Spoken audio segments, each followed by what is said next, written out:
2월 23일 하나님의 말씀을 함께 묵상합니다. 오늘 어제에 이어서 다시 한번 씨 뿌리는 사람의 비유가 등장합니다. 어제 나누었던 마태복음 13장 1절부터 23절까지 씨 뿌리는 비유의 핵심은 땅이었습니다.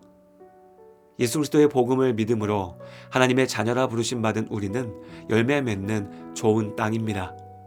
하나님 나라가 우리의 것이죠. 예수님의 비유의 말씀은 우리에게 구원의 확신을 주며 열매 맺는 소명에 담대히 도전하게 합니다. 그리고 오늘 함께 나눌 알곡과 가라지의 말씀 역시 씨 뿌리는 사람으로 이야기가 시작합니다. 하지만 우리에게 땅이 아닌 다른 부분을 주목하게 하죠. 좋은 땅에 좋은 씨가 뿌려졌습니다. 시간이 지나 싹이 나고 열매가 맺히기 시작했죠.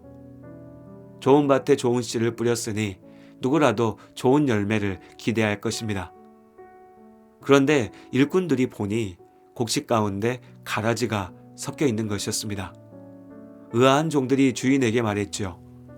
좋은 씨를 뿌렸는데 어떻게 가라지가 생길 수 있습니까? 주인은 이미 그 이유를 알고 있었습니다. 원수가 와서 씨 뿌린 밭에 가라지의 씨를 덧뿌리고 한 것이었습니다. 오늘 예수님의 이 비유를 제대로 이해하기 위해서는 약간의 설명이 필요합니다. 고대 서남아시아 지역에서 일반적으로 길렀던 작물은 밀이었습니다. 그리고 본문에서 말하는 가라지는 단순한 잡초가 아니라 독보리인 것 같습니다. 독보리는 쓰지 못할 잡초인데 이름 그대로 열매에 독성이 있다고 합니다. 문제는 하필이면 이 독보리가 밀과 같은 계절에 열매가 자라는 데다가 싹을 틔우고 자라는 동안에는 밀과 생김이 흡사하여 밀밭에 독보리가 섞여 있어도 분간하기가 어려웠다는 것이죠.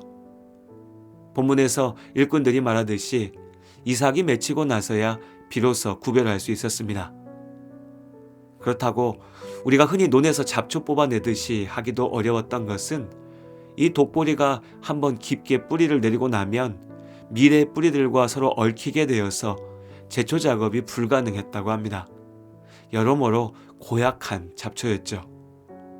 오죽하면 로마 시대에는 원수에게 복수하는 방법 중 하나가 그 밀밭에 몰래 가서 독뿌리를 뿌리는 것이었고 또 이에 대한 처벌이 법으로 정해져 있었다고도 합니다. 결국 가장 좋은 방법은 번거롭지만 추수할 때 독보리를 쳐내는 것이었죠. 다시 말씀으로 돌아가 봅니다. 우리에게는 배경 설명이 필요했지만 당시 사람들에게는 너무나 익숙한 이야기였습니다. 주인의 설명을 들은 일꾼들이 우리가 가서 이것을 뽑겠다고 나섰지만 주인은 그들을 만류했습니다. 가만두라. 가라지를 뽑다가 곡식까지 뽑을까 염려하노라. 마태복음 13장 29절의 말씀입니다. 그렇다고 주인이 이 상황을 방치하겠다는 것은 아닙니다. 번잡스럽지만 추수할 때까지 기다렸다가 가라지, 몹쓸 독보리는 먼저 쳐내어서 불태워버리고 알곡만 모아서 곡간에 넣어둘 것입니다. 비유의 말씀에 대한 오해와 왜곡을 막기 위해서 예수님께서 직접 알곡과 가라지 비유를 이해할 수 있는 키워드를 말씀해 주셨습니다.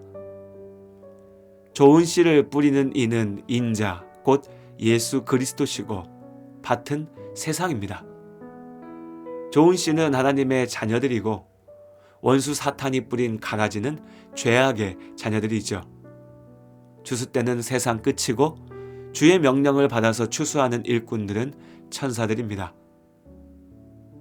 예수님께서 전하신 이 짧은 비유의 말씀은 말 그대로 세상의 본질을 분명하게 보여줍니다. 우리가 사는 세상은 알곡과 가라지가 뒤섞여 있는 밭입니다. 하나님께서 세상이라는 밭에 하나님의 자녀들이 있게 하셨습니다. 좋은 씨를 뿌리셨죠. 그러나 사탄은 죄악으로 오염된 가라지의 씨를 덧뿌렸습니다. 사람들이 저마다 자신의 본분을 지키며 사랑하고 살아가면 우리 모두가 함께 웃을 수 있을 겁니다. 그러나 현실은 그렇지 못하죠. 열매 맺지 못하는 독초들이 열매 맺는 작물의 곁에서 뿌리를 내리고 좋은 씨앗들이 자라나는 것을 가로막습니다. 나 혼자만 망할 수 없다는 듯 죄가 죄를 낳고 모두를 고통받게 만듭니다. 원수 사단이 뿌려놓은 죄의 씨앗들이 자라나서 밀밭 곳곳에 뿌리 내리고 있는 것이죠. 우리가 살고 있는 세상의 문제는 다름 아니라 가라지, 죄악의 결과로 인해서 생겨납니다. 세상은 죄로 인한 혼란과 모순으로 가득 차 있습니다. 우리 모두가 죄로 인해 오염된 세상을 살고 있는 것이죠.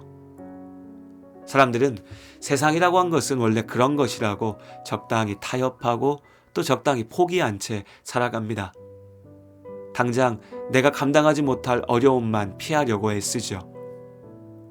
그 와중에 날마다 기도하며 하나님 말씀대로 살려 애쓰는 나만, 우리만 손해보는 것 같습니다. 악한 자들이 성공하고 의로운 자들이 고통당하는 세상을 살다 보면 어느새 하나님 앞에서 가슴을 치며 한탄하게 됩니다. 당장 악한 자들을 없애달라 외치죠. 오늘의 말씀은 그렇게 불평하고 또 때로 원망하는 우리들에게 주시는 하나님의 약속입니다. 하나님 나라의 비밀이며 기다림의 이유가 됩니다. 하나님께서도 가라지의 문제를 알고 계십니다. 우리가 하나님 나라의 완성을 기다리듯 아버지께서도 추수의 때를 기다리십니다. 알곡은 가라지로 인해서 죽지 않습니다. 하나님께서 지키시고 보호하시기 때문입니다. 오히려 고통 가운데 성숙하고 성장하죠. 그렇게 우리 인생의 고난은 또한 하나님 앞에 온전하게 세워지는 연단의 과정입니다. 연단의 시간이 끝나고 마침내 하나님의 날이 임하였을 때 하나님께서 죄악을 심판하시고 주의 자녀들을 하나님 나라 가운데 있게 하십니다. 하나님께서는 이 땅에서도 믿음의 사람들을 축복하십니다. 이 땅에서도 악한 죄들을 벌하시죠. 우리가 삶에서 경험하는 축복과 심판은 분명 소중한 위로이고 인생을 살아갈 힘이 되지만 그 한계 역시도 분명합니다. 하나님의 축복 안에 사는 삶에도 때로 아픔과 눈물이 있습니다. 죄인이 벌을 받아도 또 다른 죄인이 그 자리를 채우죠. 결국 죄악에 대한 공의의 심판과 우리의 믿음에 대한 축복은 하나님 나라에서 완전히 이루어집니다. 그렇기에 추수의 때, 주님 다시 오시는 날은 믿음의 자녀들에게는 축복의 날이고 죄인들에게는 심판의 날이 됩니다. 이것이 하나님의 약속이고 우리의 소망이죠. 우리는 단지 눈앞의 세상만 바라보며 살지 않습니다. 하나님 나라, 아버지의 나라를 믿음으로 바라보며 오늘을 삽니다. 지금의 아픔에 무너지지 말고 믿음으로 하나님 나라를 바라보는 우리 모두가 될 수 있기를 바랍니다. 우리의 영원한 집, 생명의 자리는 주님 다시 오시는 그날, 그곳에 있습니다. 주께서 주신 동산에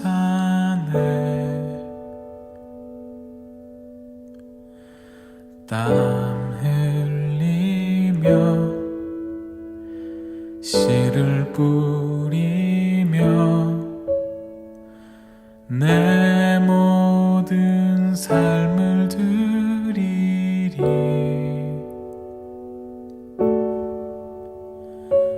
날 사랑하시는 내 주님께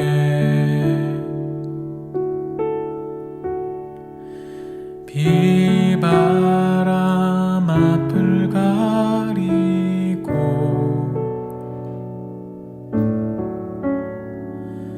내 육체는 쇠잔해져도 내 모든 삶 삶을 드리리.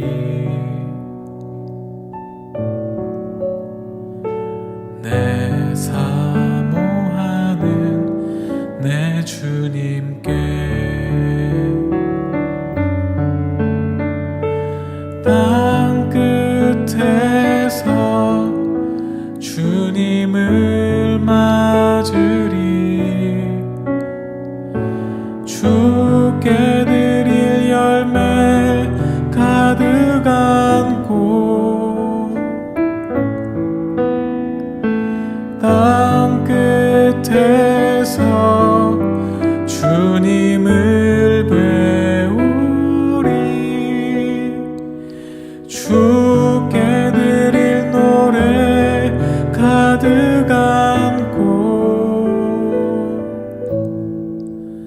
땅의 모든 끝 찬양하라.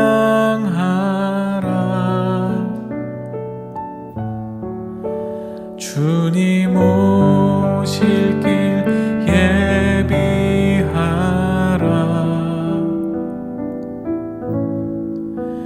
땅의 모든 끝에서 주님을 찬양하라.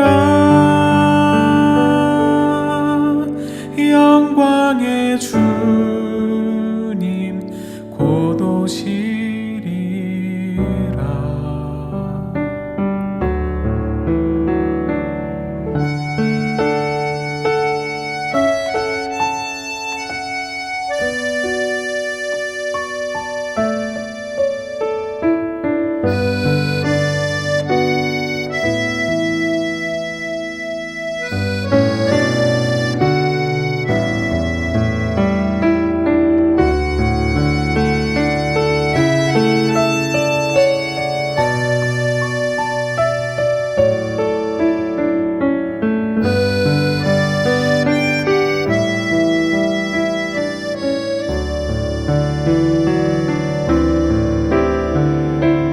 땅 끝에서 주님을 맞으리. 주께 드릴 열매 가득 안고 땅 끝에서 주님을 배우리. 주께 드릴 노래 가득 안고 땅의 모든 끝 찬양하라.